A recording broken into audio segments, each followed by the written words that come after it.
ಅಜ್ಜಿಯ ಅಂತ್ಯಕ್ರಿಯೆಗೆ ಬರ್ತಾರಾ ಪ್ರಜ್ವಲ್ ರೇವಣ್ಣ?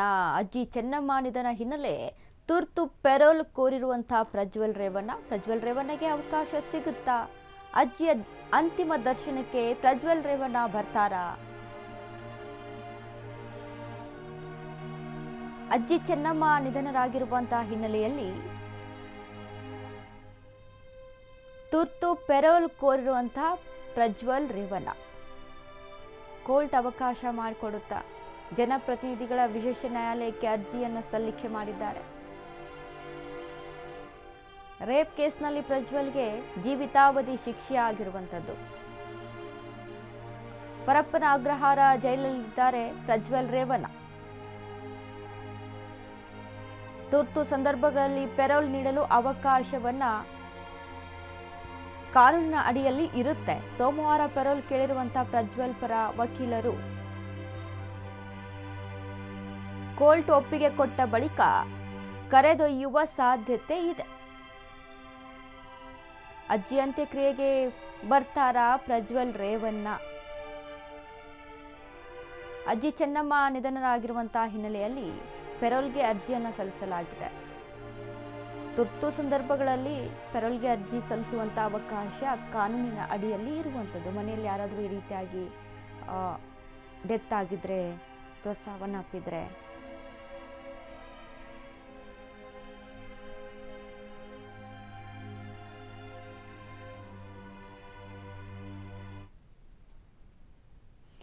ಈ ಬಗ್ಗೆ ಮತ್ತಷ್ಟು ಅಪ್ಡೇಟ್ಸನ್ನು ಕೊಡ್ತಾರೆ ನಮ್ಮ ಪ್ರತಿನಿಧಿ ಅರುಣ್. ಅರುಣ್, ಇದೀಗ ಅಜ್ಜಿಯ ಒಂದು ಅಂತ್ಯಕ್ರಿಯೆಗೆ ಪ್ರಜ್ವಲ್ ರೇವಣ್ಣ ಬರ್ತಾರಾ ಅನ್ನುವಂಥ ನಿಟ್ಟಿನಲ್ಲಿ ಈಗಾಗಲೇ ಕೋರ್ಟ್ಗೆ ಪೆರೋಲನ್ನು ಕೂಡ ಸಲ್ಲಿಸಿರುವಂಥದ್ದು. ಏನೆಲ್ಲ ಅವಕಾಶ ಸಿಗಬಹುದಾ ಅಥವಾ ಯಾವ ರೀತಿಯ ಸಿಚುವೇಶನ್ಸ್ ಇದೆ ಅರುಣ್?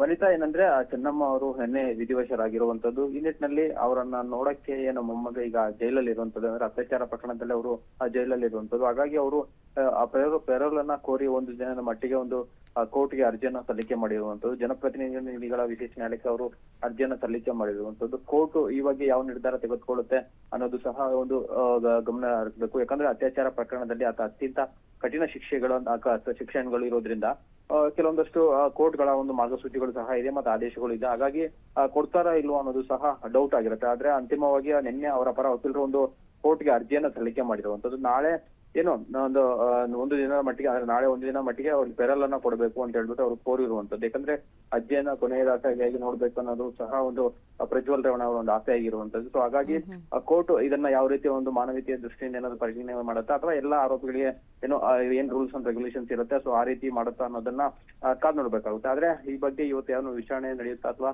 ಏನಾದ್ರು ವಕೀಲರು ಇವತ್ತೇನಾದ್ರು ಹೋಗಿ ಜಡ್ಜ್ ಅವರ ನಿವಾಸದಲ್ಲಿ ಸಹ ಒಂದು ಅರ್ಜಿಯನ್ನ ಮೂವ್ ಮಾಡಿ ಒಂದು ಅರ್ಜೆಂಟ್ ಆಗಿ ಈ ಒಂದು ಅಪ್ಲಿಕೇಶನ್ ಅನ್ನ ಒಂದು ಇತ್ಯರ್ಥಪಡಿಸಿ ಅನ್ನೋದನ್ನ ಹೇಳ್ತಾರೆ, ಅದನ್ನ ಕಾದ್ ನೋಡ್ಬೇಕಾಗುತ್ತೆ ವನಿತಾ.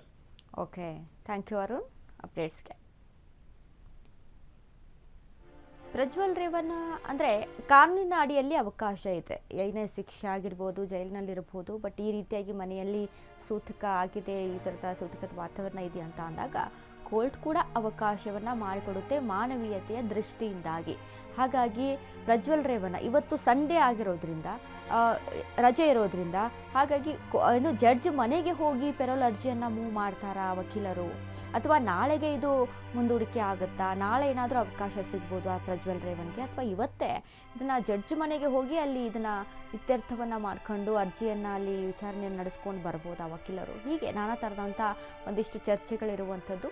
ಆದರೆ ಅವಕಾಶ ಮಾಡಿಕೊಡಲೇಬೇಕು ಅನ್ನುವಂಥ ನಿಟ್ಟಿನಲ್ಲಿ ಕಾನೂನಿನ ಅಡಿಯಲ್ಲಿ ರೂಲ್ಸ್ಗಳಿರುವಂಥದ್ದು. ಹಾಗಾಗಿ ಪ್ರಜ್ವಲ್ ರೇವಣ್ಣ ಬರ್ತಾರೆ ಅನ್ನುವಂಥದ್ದು ಇಲ್ಲಿ 100% ಇರುವಂಥ ಶೋರ್ ಆಗಿ ಇರುವಂಥದ್ದು ಕೆಲಸ. ಸೊ ಹಾಗಾಗಿ ಈಗ ಏನು ಎಲ್ಲ ರೀತಿಯಾದಂಥ ಸಿದ್ಧತೆಗಳನ್ನು ಮಾಡ್ಕೊಳ್ತಾ ಇದ್ದಾರಲ್ವ, ಇಂದು ಬೆಳಿಗ್ಗೆ 11 ಗಂಟೆಗೆ ಪಾರ್ಥಿವ ಶರೀರವನ್ನು ಮೂವ್ ಮಾಡಲಾಗುತ್ತೆ ಹೊಳೆ ನರಸೀಪುರದತ್ತ. ಅಲ್ಲಿ ಒಂದು 7ರಿಂದ 9:30ರವರೆಗೆ ಅಂತಿಮ ದರ್ಶನಕ್ಕೆ ಅವಕಾಶ ಮಾಡಿಕೊಡಲಾಗುತ್ತೆ. ನಂತರ 7ರಿಂದ 4ರವರೆಗೆ ಅಂತ್ಯಕ್ರಿಯೆ ನಡೆಯುವಂಥದ್ದು ಇದೆ.